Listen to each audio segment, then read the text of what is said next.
Good evening, afternoon, etc., ladies and gentlemen. My name is Corecat13, that girl with the deep voice, and last time we cleared out all the time rifts here in Area 2, and now it's time to see the fruit of our labor.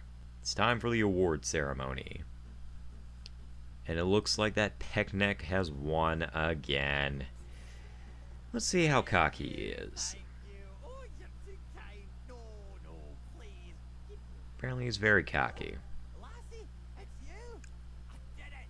I won the annual Bear Movie Award once again. He's probably working really hard right now, You dude. must be pulling now, You freaking eh? racist. Here, take this tiny, insignificant movie crop to match your tiny, What? insignificant I'm the reason they kept coming to your movies, you voice of dipshit. Bernard the Danes And that timepiece is not insignificant. Fuck you. Just fuck you. Fuck you. You're expecting more or something? God, I hate that guy. Forget it. I hope I never see him again. This guy is a freaking jerk. And you know what he needs? You know what he needs? This is what he needs. He needs to get a good beating. And I get a feeling we're going to be getting to do just that real soon. Yes, sirree, Bob. All things seem quiet here on the starship, but something seems a little off. Our doors are red. That's weird. Ah! Hello, Mommy, is that you? Wait, how do you know that?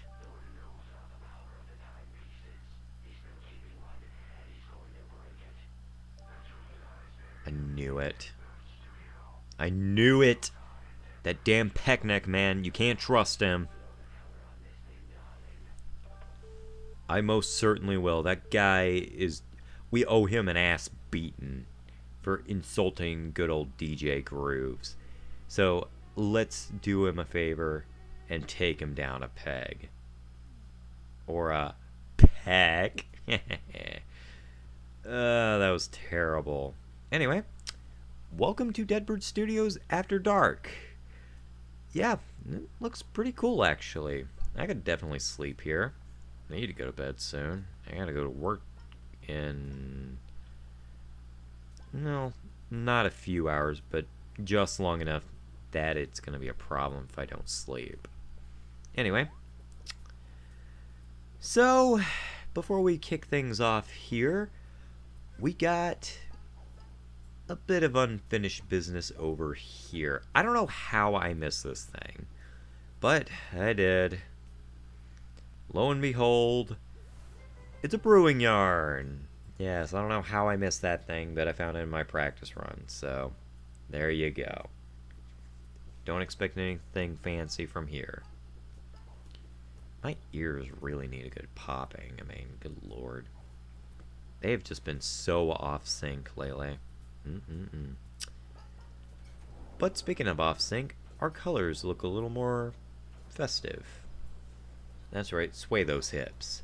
It'll make you feel better. I feel foxy.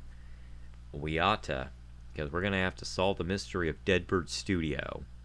Here in the real Act 6. Because this is a boss level, which means it is going to take up the bulk of the video. Yes, this is the only mission that we are doing this episode, and I'm just going to warn you right now, that's going to be the trend for the next world as well.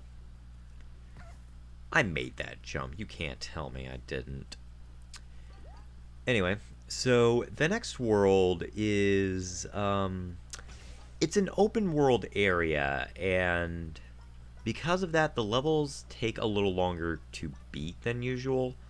So what we're going to be doing is we are going to be covering one timepiece per episode.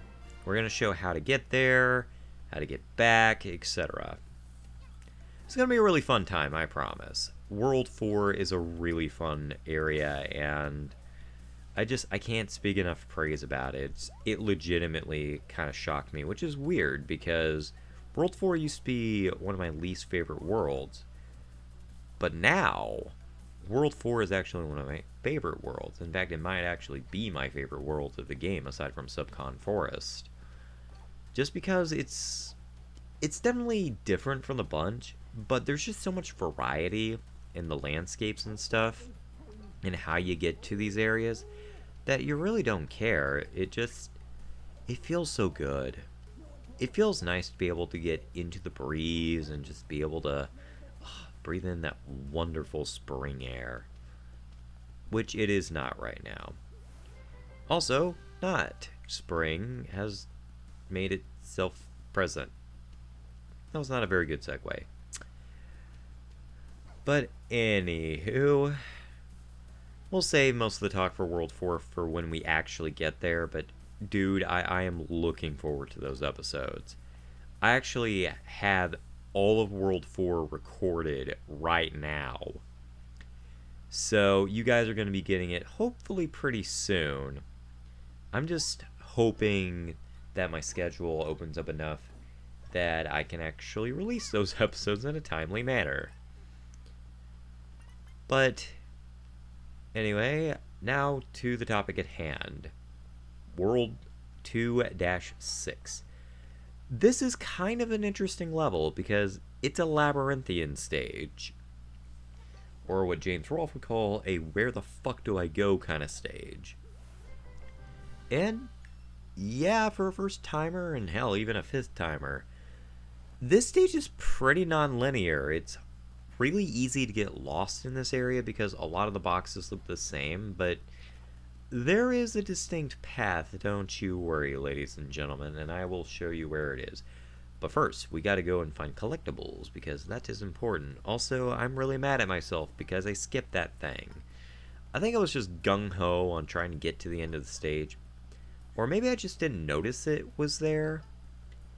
Or maybe I said, I'll get that on the way back, and I never did. Because I stupid. And also, I was recording late into the night. In fact, I think I was recording about this time, actually, whenever I was doing these videos.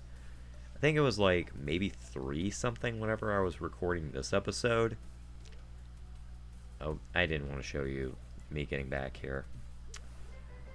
It was 3 something when I recorded this episode. It took the entirety of the 4 o'clock hour to finish recording Area 4. But I did it. I'm kind of shocked. Because I usually just kind of stop after like maybe 4 episodes and just kind of call it a day. But no, I actually think I have 6 episodes, so I actually have 2 more than planned. But the 2 that we're probably going to be seeing are the ones that involve Deadbird Studio, which are going to be released Thursday and Friday respectively. So I haven't broken my promise yet. I did kind of on Wednesday, but you are still getting content, so that's the important part. I really need to stop updating these videos. But honestly, if you guys want to check more on updates, I actually do upload a lot of things about updates on my public Twitter page, which there is a link to on my channel. So I would just say if you want updates, just check there. I'm not on it very often, but I do try to keep things updated as often as I can, which usually isn't very often, but hey, whatever.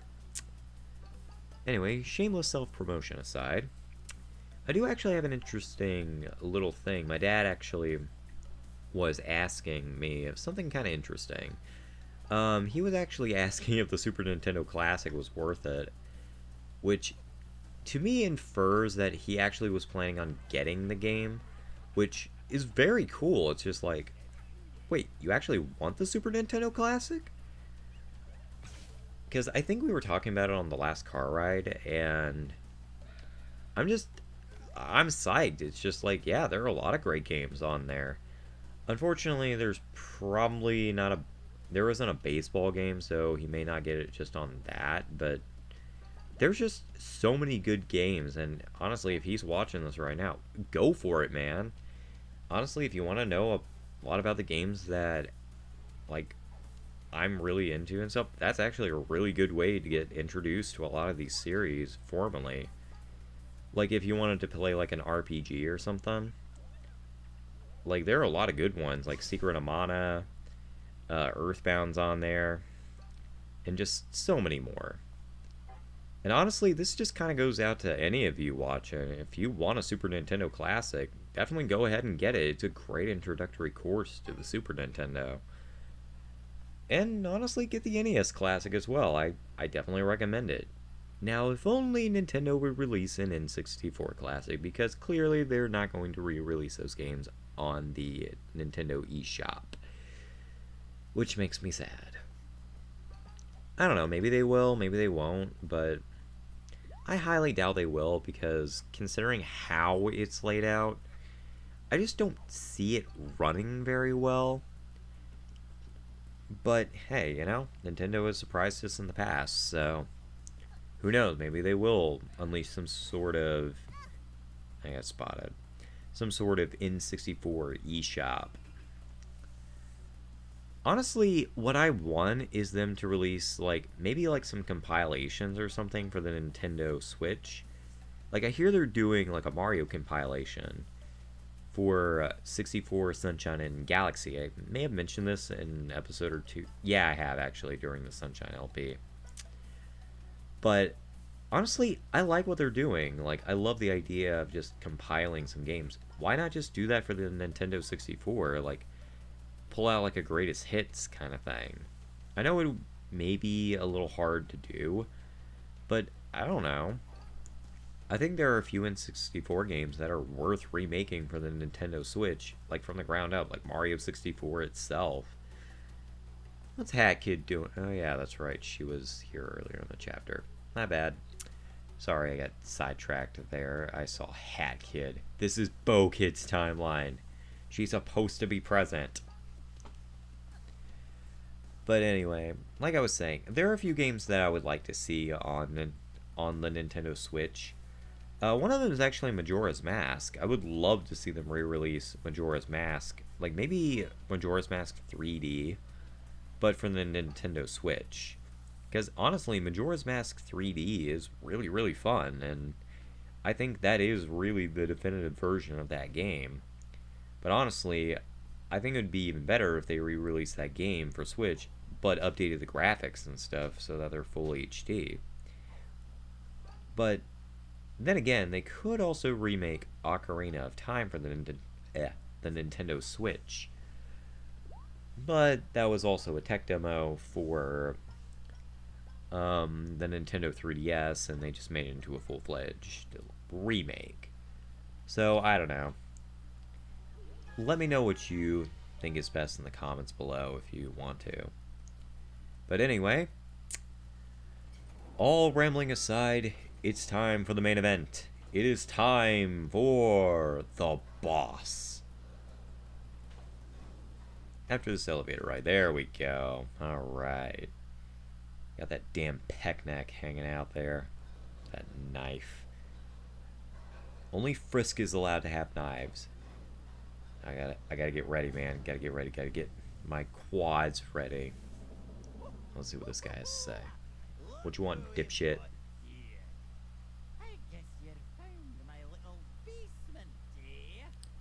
Are you making him say oh hoo hoo because he's an owl? That's racist. Even though he's a peckneck. That can be arranged. Alright, so the Conductor. Or DJ Grooves, depending on what timeline you're in. Yeah, he's pretty aggressive, actually. His favorite attacks are jumping attacks, actually, and that's usually your prime time to attack. But he likes to attack with stage lights, which I can't imagine how expensive those are going to be to replace.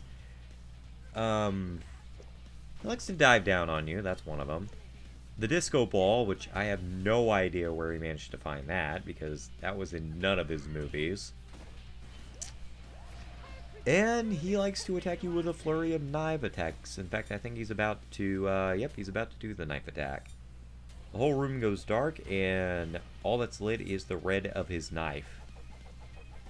Plus a flurry of knife strikes. So, yeah, you gotta watch out for the Conductor here.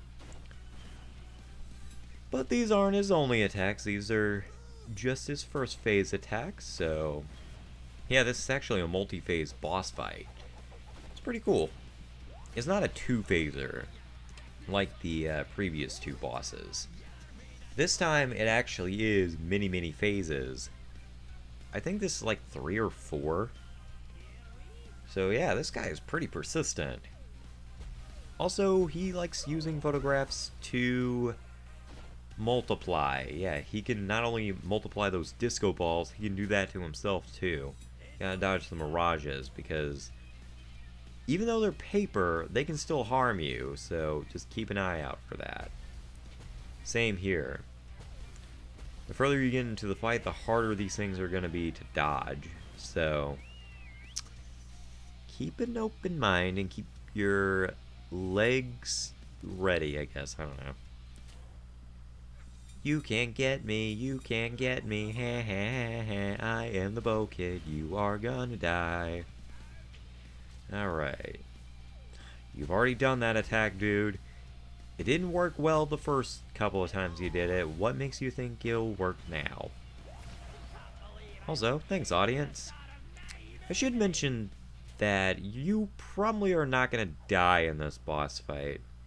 I mean, you maybe will die if it's early enough in the boss fight or late enough in the boss fight and you take too much damage, but the audience will occasionally throw out heart pawns to heal you up. So anyway, let's see what he has to say here. What do you have to say for yourself, dipshit? Why'd you interrupt the fight? I want to beat you. I'm gonna beat you. Yes, I'm aware that they can rewind time. I saw that with my own eyes back in Mafia Town.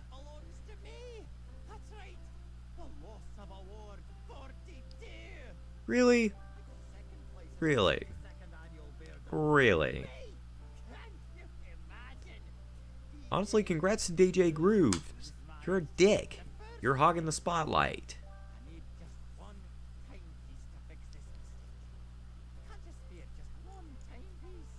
Hell no, I'm not giving you a timepiece. They're mine. I need them to get back to my parents, wherever they may be. I imagine that they're 2 women because... I don't know. Because reasons. We have no reason not to suspect. They feel uneasy. What's on my back? I feel heavier somehow. Ah, great. And a bomb strapped to our back. What are we, Ahmed? We ain't terrorists. Honestly, you're more of a terrorist than I am. Anyway, yeah. Welcome to Phase 2, I think. This is a timed battle now. And now he's going to start unleashing his more severe attacks. Like his signature Metal Blades that he is currently borrowing from Metal Man. Mostly just because Metal Man does not want to die, so anyway. He's mostly going to be doing that attack and then trying to charge at you. Or actually, he's more just running around like an idiot. Any of those times, it's mostly advised just to chase after him. See, he's just going to run around like a dork. Alright. But, during this phase, you also have DJ Grooves! Yay! Help me out, DJ. Basically, this is just a waiting game, while DJ Grooves prepares the new mechanism to shut off the bomb. And yeah, that's really all there is to say about this boss fight. There's one more phase after this, after he defuses the bomb. Spoilers. But yeah, this is kind of an interesting boss fight. It makes me wonder, is this being televised right now? Because if so, that would remind me of an episode of, that's ridiculous, of the new Spider-Man show, where Kraven the Hunter is a television host, actually. which is very interesting. I don't know if that's canon to the comics, but it's kind of an interesting interpretation. I don't know why he has sharp teeth, but whatever. Anyway, phase 3. Basically, he's just doing the same crap he's been doing. Mostly just the dive attack and the knives. But now you have shadow clones following you around, making this a little bit trickier. Fortunately, he's not going to try unleashing the metal blades on you, so don't you worry about that. But he is going to unleash the stage lights, which, honestly, that's a waste of money. Quit wasting money, dude. Freaking dickhead. Oh well, we've taken him out. Pieces restored. Had to get a few good swings in for good measure. Gotta make sure he's dead. Nice and tenderized. Might as well feed him to the Snatcher or something. Speaking of whom... How you doing, Snatcher? Yeah, after you collect 30 timepieces, he shows up if you have the Seal the Deal DLC. I don't know why he's here. Let's go take a look and see. How you doing, Snatcher? It's been a while. Thanks, man.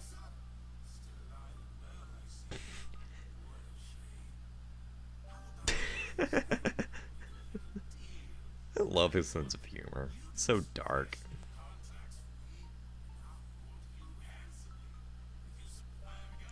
I'm not giving you my soul if that's what you want, dickhead. I already defeated one of them. I don't need to beat you again. And if I wanted to, I could, but still. Checks and balances sounds like something our government needs. Burn. Oh boy, I don't like the sound of these advance contracts.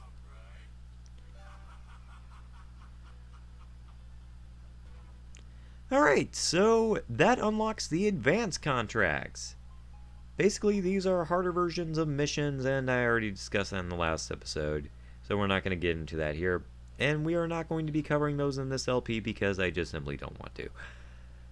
But what we will be covering next time is Chapter 4. I'm looking forward to it. I hope you are. Thank you guys. I'm going to go have some fun.